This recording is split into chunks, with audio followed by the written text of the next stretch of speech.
జీవితంలో దేని మీద ఆశపడని నేను ఆ అమ్మాయి మీద ఆశలు పెంచుకున్నాను. ఎన్నో కలలు కన్నాను. ఆ అమ్మాయి నాకే సొంతం అనుకున్నాను. కానీ ఒకరోజు ఏం జరిగిందో ఏమో తెలియదు. ఆ అమ్మాయికి పెళ్ళైపోయింది.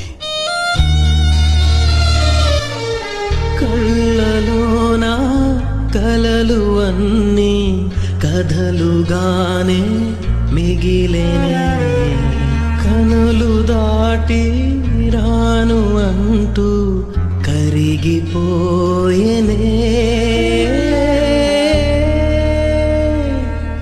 మరి తర్వాత ఏమైంది? తర్వాత ఏమవుతుంది? ఆ మరుసటి రోజు మా ఏరియాలోకి ఐశ్వర్య వచ్చింది.